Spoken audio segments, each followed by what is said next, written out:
Hey everyone, and welcome back to Build UX. In this episode, we're going to continue styling the article and the side sections of our project and refine the responsive design as we go. To get back into things, we have our Figma design up, and we also have our live server running. Let's be sure to inspect this page and switch over to responsive design mode. And you'll recall we established the overall vertical rhythm of the article content and also got this overlapping image layout as well. If we inspect the images, you'll recall that we used basically margin to push down the second image and then absolutely position the first image to overlap the second. And while this works, it feels a little bit hacky, so I think we can improve upon this by using CSS Grid instead. So let's switch over to our CSS, and if we scroll all the way down in our styles, we should be able to find our article images. And the first thing we might need to do here is introduce a wrapper to go around the images, so that way we can control its responsive layout. In index.html, we'll want to scroll down to our article images as well. Looks like we've gone too far. Here we are. And let's just create a div with a class of article images. Open this up and move our images inside. Give that a save, and we should notice that our layout breaks, of course, but let's get everything fixed up here. So let's add a section comment called article images and open up a block for our new div that we just created. And when we first established the layout for these images, we didn't wrap anything in media queries, but we know we want to start off with just a mobile first approach. So as a guess, let's actually wrap our new layout with a max width of 575 pixels. We can always adjust this as we go. Let's move our article images block inside. And as I mentioned, we want to use display grid to handle the layout of our images. So with display grid, we want to define the columns that we're looking for. So if we open up grid template columns, and let's take a look at our design here just for reference. If we zoom into our mobile mockup, you'll recall that we basically want a 16 pixel overlap between our images just to create some visual interest there. And we want to make sure that the first image comes on top of the second image. So with this layout, we'll have one column that spans the width of the image and subtract out the horizontal overlap that we're looking for. And then we'll do the same thing for the right image, taking the full width of the image, subtracting out that overlap. And that'll basically give us a 3-column layout. We actually want pretty much the exact same thing in terms of rows. So we'll take the full height of the image, subtract out the overlap to create the height of the first row, have a middle row that's the height of the overlap, and then a third row that similarly is the height of the image minus the overlap. And this will make a lot more sense once we start coding it. So looking at our live preview, we can go back to our CSS grid template columns in this case. We know our images are always going to be 16 rems if we look at the styles for article image here. So for the first column, we want to use calc, and we will bring in our 16 rems, and we'll subtract out the amount of overlap that we're looking for between the images. So we can bring in var, let's say space double, and then moving into our second column, we'll have the space double size for the overlap itself. And lastly, we'll repeat that same calc with 16 rems minus the space double. Moving on to our grid template rows. We actually want basically the same setup. So if we copy this down, the only thing we're going to change here is instead of space double, let's reduce this down to be space default. So there's a little bit more overlap horizontally than vertically. Now, if we give this a save, I imagine things will be pretty broken here. So we're going to have to start removing some of the CSS we'll no longer need in our image specific classes. So we won't need position absolute anymore. We won't need this margin top. I think we'll want to actually move margin bottom to be on the article images itself. So let's maybe move that up in our media query for now. And we shouldn't need margin left auto, so we'll remove that. If we give this a save, the images aren't actually assigned to any rows or columns. So let's take care of that next. And let's also make sure that these are wrapped in a media query, because we know we only want this for basically our mobile breakpoint. So we'll wrap both our first and second modifiers in the media query. Get our indentation looking good. And now with our first image, if we inspect this grid layout on article images, we can go over to our layout tab and turn it on. And you can basically see what we've created here. So our first image is actually positioned just how we want it. We may only have to declare the grid column and grid row on our second image here, but we'll play around with that. So with our second image, it looks like it starts at column 2 and goes to 4, which is great. Our row, we need to start off at 2 and go down to 4 on that as well. So for article image second, let's say the grid row goes from 2 to 4. Another thing we can do here is say -1, since that would be the last row. Let's save that and give it a check there.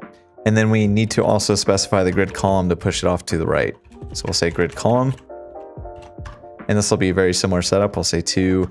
We'll go to that last grid line at -1. Give that a save. And now it's positioned as we were looking for.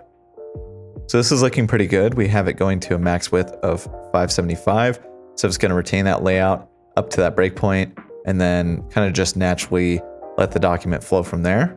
Let's first evaluate that breakpoint and then we can address the styles above that 575. So if we take a look at this, it's looking pretty good. I think I might want to have that breakpoint be a little sooner. So let's maybe say around 475. If we go in here and update these breakpoints real quick. So let's just adjust these to 475. Give that a save.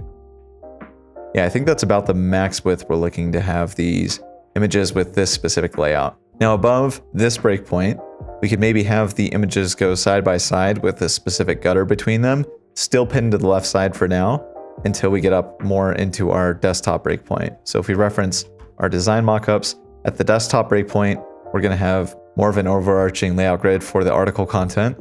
And we'll definitely have a lot more interesting spacing and layout to handle at that point. But I think for these in-between breakpoints, it may be best to keep the layout fairly simple at this size. And at this breakpoint, we'll still want to retain that same margin bottom. So just as another guess, let's say that we want this to be around that 786 kind of tablet breakpoint is where we want to still have CSS Grid handling these article images. So we'll say at a max width with the media query here of 786. Open that up and copy our article images selector. And we still want it display grid, so we can actually pull that out of this initial block. We'll also want that same margin bottom, so let's move that down here. So just at a max width, we have this specific CSS grid set up. And then above this, let's define a min width of 476 pixels. And we'll know we'll want a max width of some amount. Let's just say 77 for now, or 76, I should say. And we can always adjust this as we go. So we'll copy out the grid layout that we established above, paste that in. And at this point, we basically want a simple 2-column layout with a specific grid gap between them. So I think we can get rid of all this complexity. We know that each image is 16 rems, so we'll just make 2 16 rem columns. And then we actually won't need grid rows because there's only 1 row. So let's just say the grid gap is going to be that space default. We'll give this a save.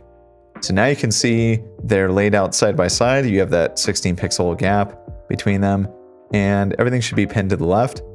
And then we can kind of get a feel for if this is a large enough breakpoint for this layout before we would bring in the right aligned image treatment you see here for the desktop design.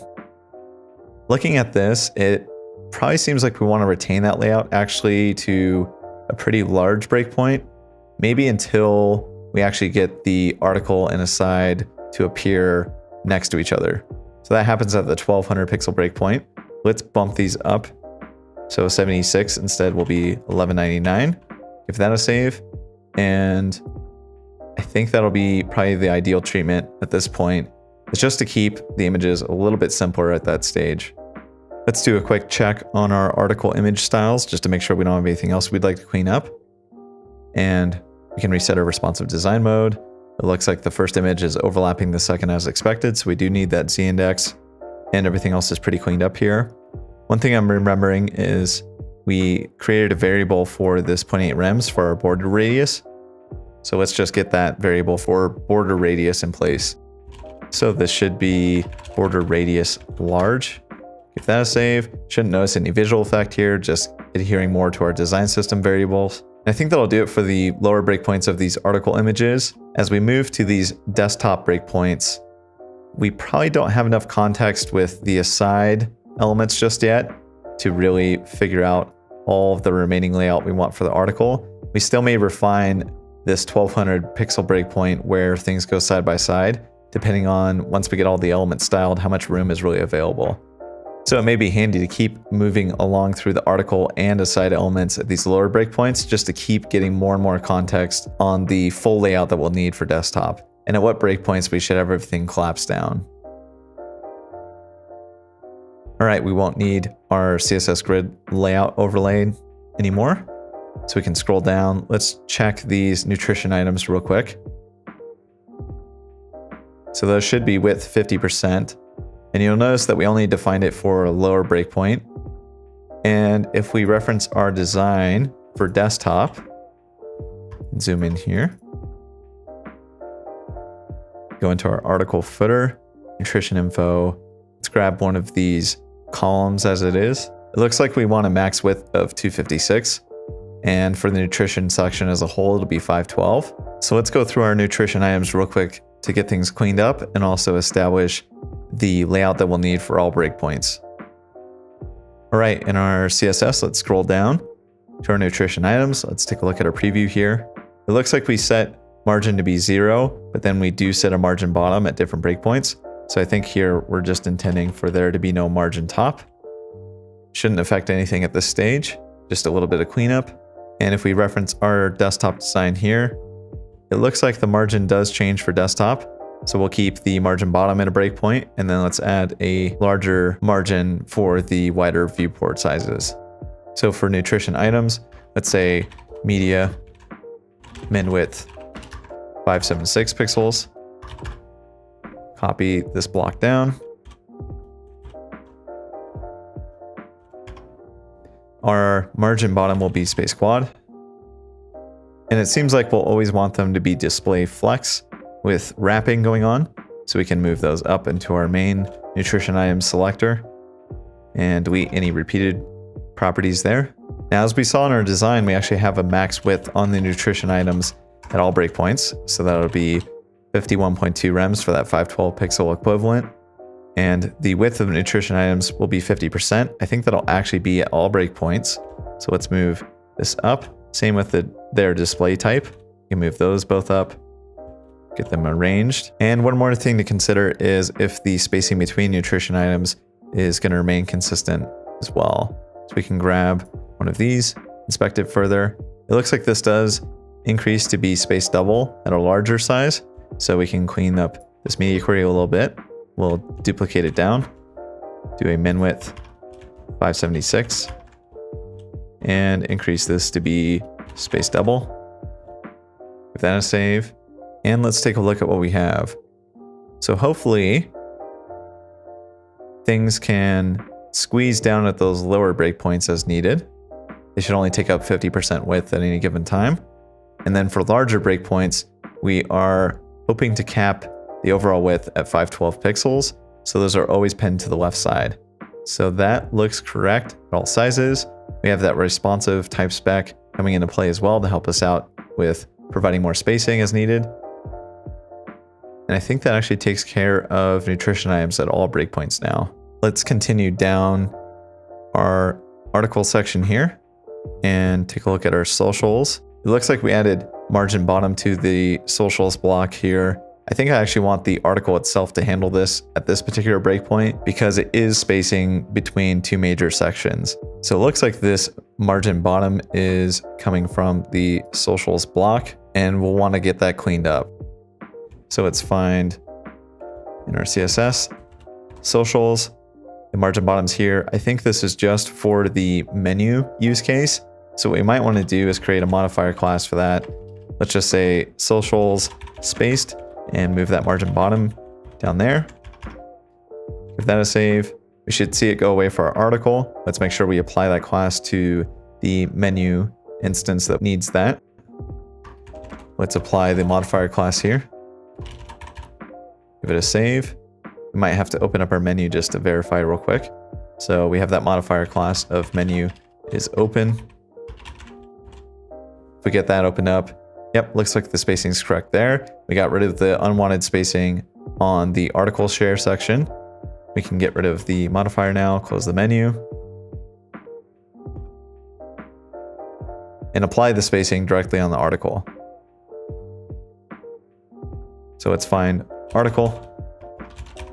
And I believe this will hold true until they go side by side in the parent layout between the article and the aside section. So let's wrap this in a media query. We'll say media, a max width of 1199.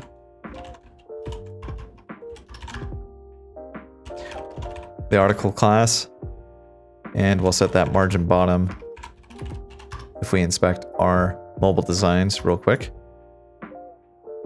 Looks like space double is all we need. Give that a quick save. Spacing is looking good there now. And with that, we can move into our side. Let's get these cards styled and see how far we can get from there. So moving down to our side element, we have it assigned to its respective grid area as needed for the desktop layout. And we should be all set with that. We can actually start building the card component now. If we take a look at our design, we have cards that have a little bit of responsive design between mobile and desktop, but these will bring a lot more visual affordance to these related article links. So taking a look at the mobile first design here, let's go into our featured articles and grab one of these cards. It looks like we have a max width of 288 pixels and a fixed height of 160. If we go in deeper in here, we can take a look at the spacing that we need. It's really hard to see on the red. Let's inspect the charcoal card instead. Looks like we have 16 pixels left and right padding. And the same should hold true for this arrow icon. So we'll use this as a reference. Let's quickly get some of the properties drafted out here. We know we have a white text color, so we can say color white, and we won't want to show any text decoration. So we'll say none. And with whatever available space we have, we want them to always fill it up. So we'll say width is 100. That'll save. We should see nothing happen because we haven't applied our classes. So let's scroll down.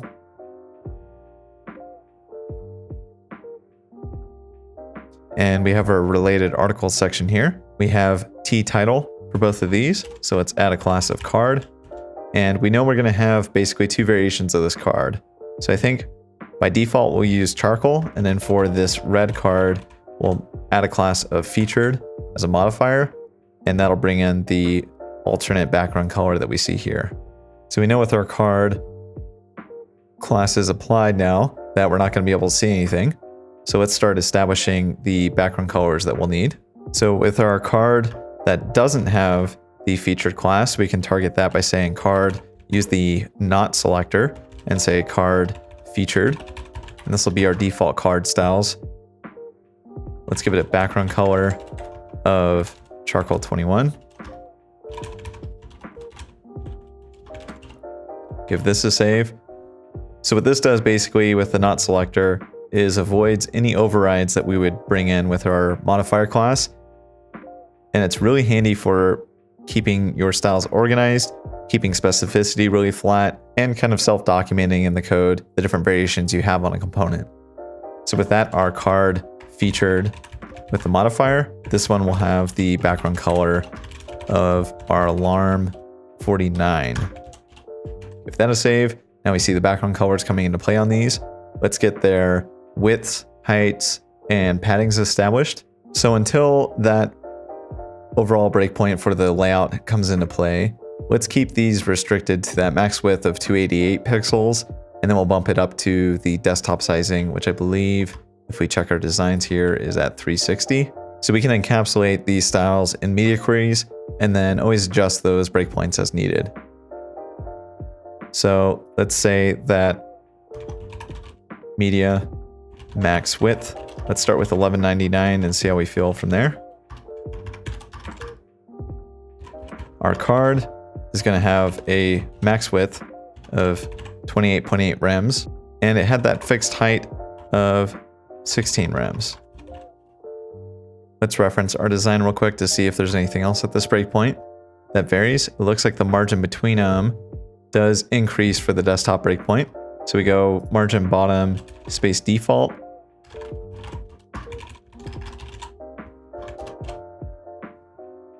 Give that a save.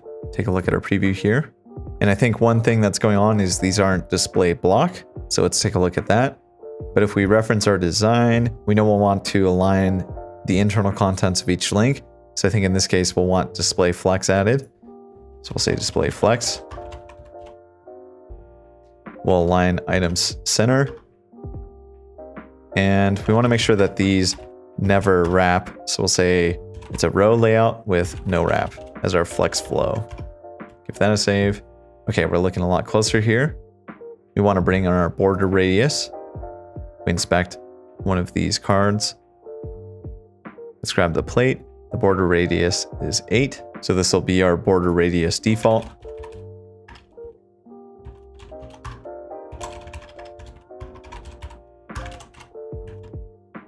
Check back in on things. It's looking good. We know we need to restrict the width of the card title. And to target that specifically and also anticipate our icon that we're going to have to bring in, let's add a wrapper span around the text itself. So we'll say span. This will be the card title as an element. Open that up. Go over and grab our text.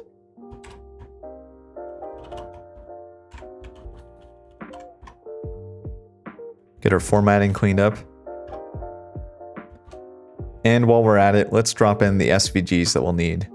So if we look at our design once more, we have a smaller arrow icon for mobile, and it increases in size. So we actually have 2 SVGs that we'll bring in at this point. Let's open up our assets, and we'll go from caret right small up to medium for larger breakpoint. So let's start with the small, grab that. We can get rid of our search here. With both of our links selected, let's paste in this first SVG. Get our formatting cleaned up. And let's give it a class here of card icon. And we know this will be the small variation. So card icon small. Moving further down in the file. Looks like our formatting is still a little bit off. Let's indent that once more. And let's grab our medium variation here. We'll copy that. Paste it in. Similar thing. Get similar classes added here. So this will be our card icon. We'll have a large variation applied to these. And then as always, with these decorative icons, we need to add role presentation and make sure that's also added to our small SVGs as well. Okay, if we give this a save, things will probably look pretty broken. You can see our icons are really tiny in here.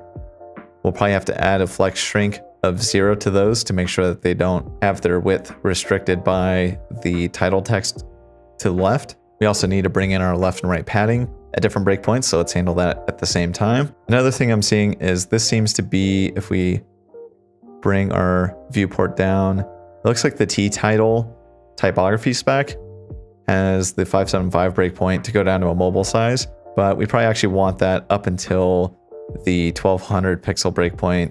When these featured article cards will get a little bit wider. So in our app.css, let's go to T title quickly and adjust this breakpoint from 575. Let's go up to 1199 and 1200. Give that a save. This should hopefully give us more room in our cards.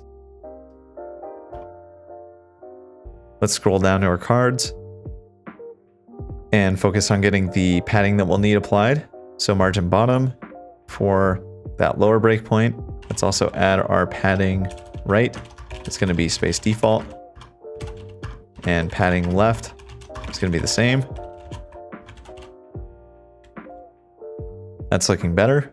We should have everything established for this lower breakpoint. So let's copy this down. Let's bump it up to be a min width of 1200 pixels. The margin bottom increases to be space double, I believe. Let's turn on our spacing overlay. Looks like space double, yep. And the same actually holds true for our padding. So we can grab both of these, increase those to space double. The max width will go up to 36 rems. And let's grab our height real quick. So the fixed height goes up to 20 rems. And now if we get our breakpoint adjusted here, we should see the larger variation of the cards come into play. Spacing is looking good. The type spec is looking good. Let's focus on getting these icons established. And we can also quickly get our hover styles put in place as well. So in our main card block, we know we want to transition the background color. So let's bring in our global transition variable, background color.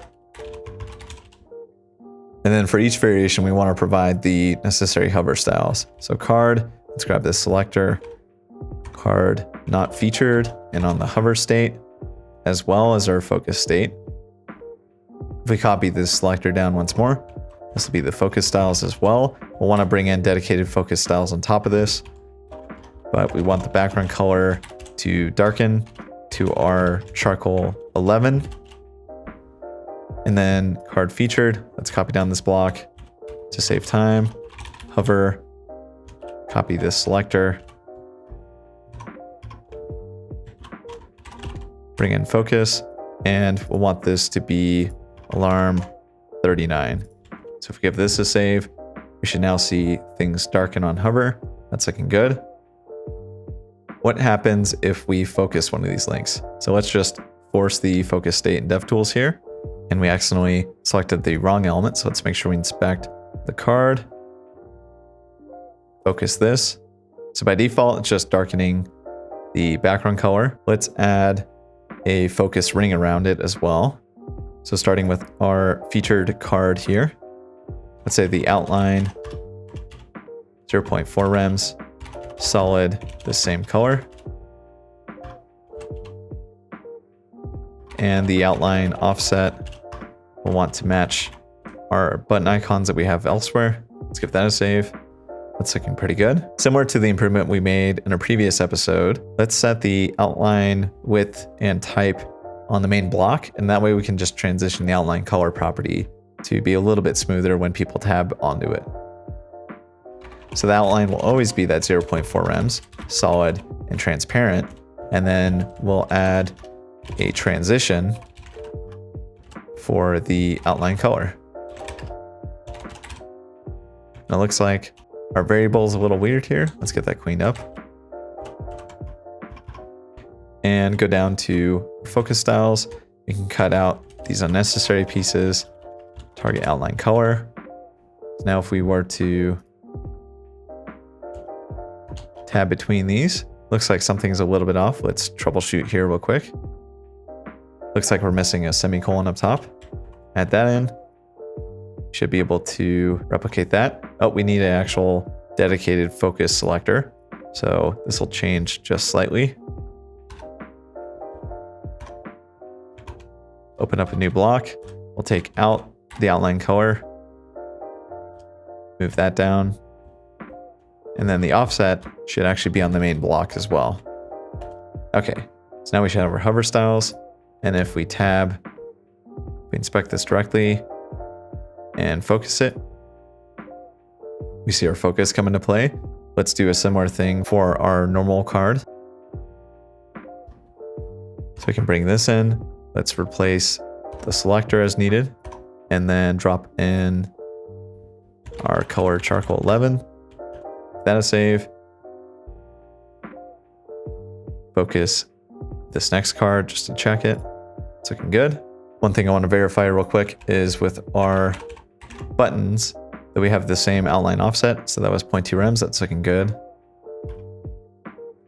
go back down to our cards and focus on getting these icons fixed up. So we'll create a new selector for the card icon. We know we want the fill to be white. Give that a save. We'll want these to be a flex shrink of 0, so that way their width isn't restricted by the flex layout. We can take off our focus state for now. In referencing our design, we have this border radius around them. So to achieve that, we might want to wrap the icon in a span. That'll provide the necessary layout, spacing, and the border radius styles. In our index.html, let's select each SVG inside of these link cards and create a wrapper called card arrow. Open that up. We want to go down and select our SVGs, move them into that, get everything cleaned up. Now we can add a selector for card arrow. Let's say this has a flex shrink of 0 to prevent it from being squeezed. And now we know basically that with the card icon small and large variations, we want to show one and then hide the other at different breakpoints. So let's start getting those established. Card icon small. We know we want this to be inside of a media query. So around that same 1199, 1200 breakpoint. So at a max width of 1199 pixels, we want to bring this up. And we actually want to hide the large variation at this breakpoint. So let's start with that. Say display is none. Let's copy this down. And this will be at a min width of 1200. And we'll hide the small icon. So now if we save this, we should see the larger icon appear here. If we restrict the width all the way down, we'll see the smaller icon appears. Let's get the border radius of the arrow container in place for both breakpoints. So since we're already looking at the mobile viewport here, let's inspect this one. The card arrow container seems to be 32 by 32. So I actually need variations of the card arrow class as well. And we want to basically copy the same implementation over. But since we're going to be having variations for the parent, we actually don't need display none on the icon. We can actually move that up to be card arrow. So let's just get rid of that. Refactor this to be card arrow, large and small. Let's make sure that same thing happens in our CSS. We can actually tackle that right now. Let's do small by default, and then let's target these two large ones, get those adjusted. We'll no longer need the card icon modifier classes. So let's select each of these SVGs and get rid of the modifier class.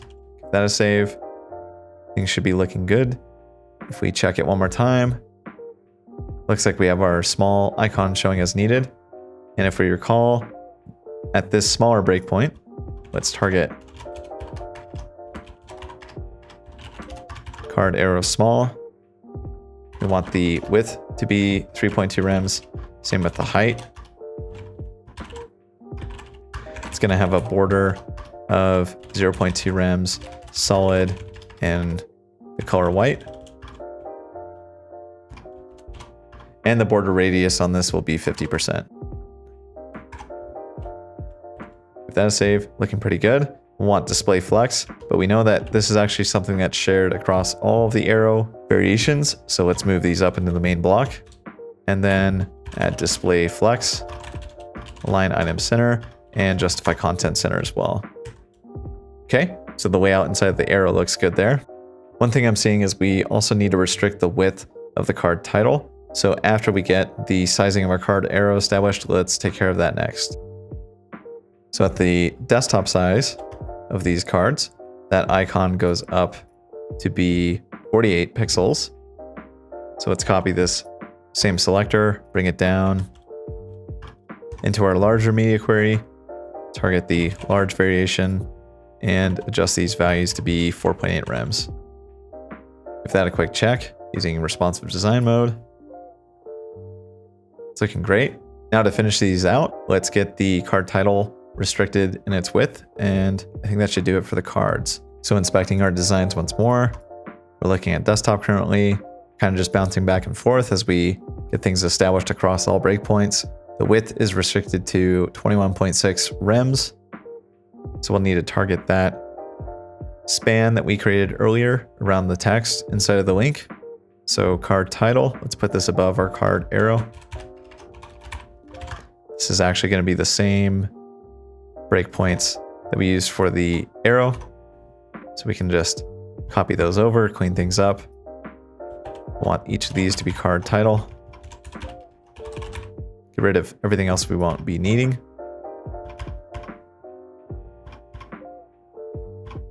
And at desktop, we want the max width of this to be 21.6 rems. Let's see what we have for mobile real quick. We scroll down. This would be 20 rems. Okay, let's see if everything appears as expected. We can inspect things here. So the max width is coming into play. It looks like our arrow is following it directly. So in our display flex for the card, not the arrow, scrolling up here, we want to justify content space between. So that'll push the icon to the right edge. All right, so let's check at all breakpoints one last time for our cards. Everything's looking good. We should have our focus styles in place if we focus on each of these elements. We have our smaller typography class, the small variation icon, and then at desktop, if we get pretty wide here, everything's looking good. All right, so this is a good stopping place for this episode. In the next episode, we'll continue getting the aside styles established. And with all of that context surrounding the article and aside sections, I think we'll be ready to refine the overall layout of the article at larger breakpoints and see if we need any adjustments for the main layout itself. So thanks again for watching, and check out the next episode, and we'll make some good progress on getting this UI finished out.